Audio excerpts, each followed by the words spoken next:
Depuis quelque temps, nous assistons à un phénomène très bizarre qui se déroule à l'UFC. Ce phénomène est l'obsession de Dana White avec Jon Jones.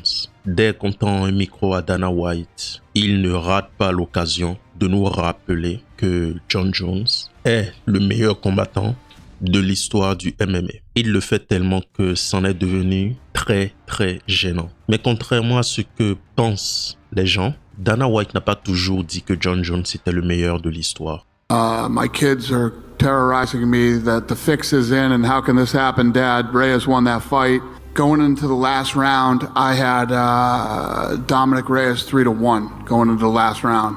Aujourd'hui, nous avons une déclaration pratiquement chaque semaine de Dana White qui ignore, comme la plupart des médias, qui ignore les multiples violations de Jon Jones et n'hésite pas à nous rappeler qu'il est le GOAT, le plus grand de l'histoire du sport. Cette campagne de Dana White commence à agacer même les plus gros fans de Jon Jones parce qu'il devient de plus en plus clair pour le public que Dana White a des intentions cachées puisque ce que Dana dit de Jon Jones est déconnecté de la réalité de la situation de Jon Jones actuelle, notamment avec Aspinall. Après avoir pris de façon expéditive le titre de champion poids lourd à Ciryl Gane, Jon Jones a décidé de jouer à cache-cache avec ses prétendants au titre. Ce jeu de cache-cache est celui qu'il a joué une bonne partie de sa carrière en manipulant clairement l'opinion publique. Cette fois-ci, par contre, il joue ce jeu avec le support total de Dana White et de l'UFC. Mais pourquoi Dana White jouerait un tel jeu en sacrifiant Aspinall, qui pourrait être la poule aux œufs d'or de l'UFC, au profit de Jon Jones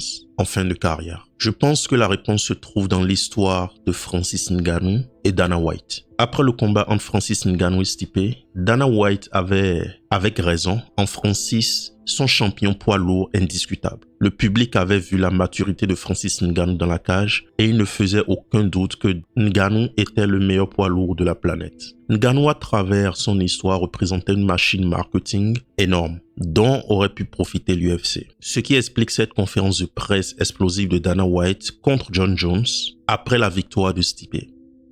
Right now, John came out, tweeted, said, "Show me the money."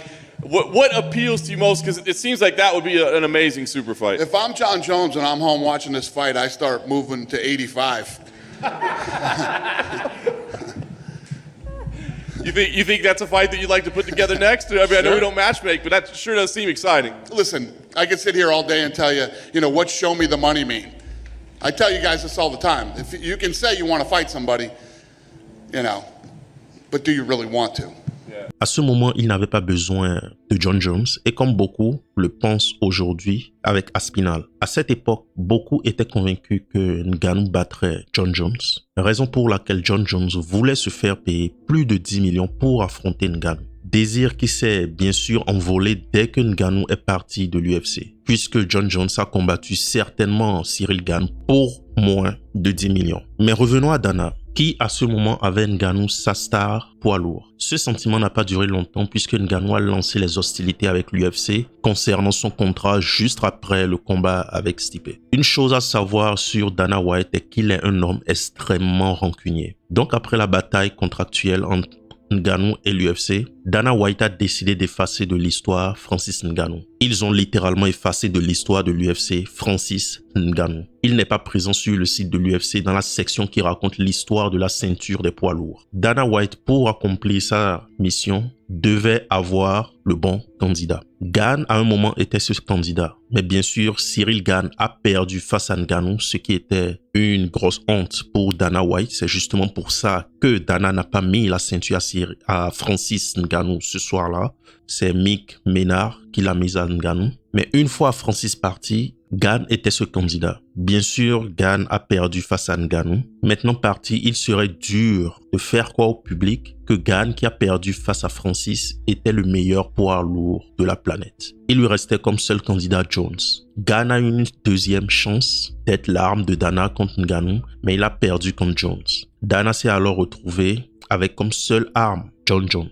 Même si aujourd'hui il ne parle plus directement de Francis, son but est de cimenter Jon Jones comme le meilleur de l'histoire. Et si Jon Jones bat Stipe, ils diront après que Jon Jones est par extension le meilleur de l'histoire des poids lourds. Ainsi, il aura effacé, ou du moins, il pense qu'il aura effacé le travail de Ngannou, tout ça en sacrifiant la carrière de Stipe et peut-être sa future relation avec Aspinall. J'ai confiance que même si Jon bat Stipe, le public ne pensera pas qu'il est le meilleur poids lourd de l'histoire pour les raisons suivantes. Aspinall performe et nous pouvons voir qu'il est meilleur que Jon Jones, du moins en poids lourd. Jon Jones est inactif et évite clairement son champion intérim. Ceinture intérim créée justement pour ne pas couler une carte et à cause de la blessure de Jon. La dernière raison est que à chaque interview où Dana dit que Jon est le meilleur de l'histoire du MMA, il sonne de plus en plus faux dans cette déclaration.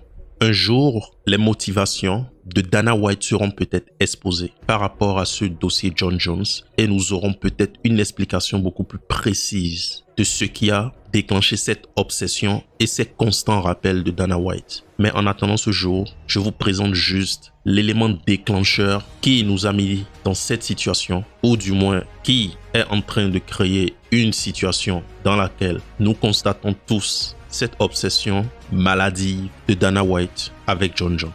Ce sera tout pour moi. Abonnez-vous à la chaîne, aimez, partagez et on se dit à la prochaine.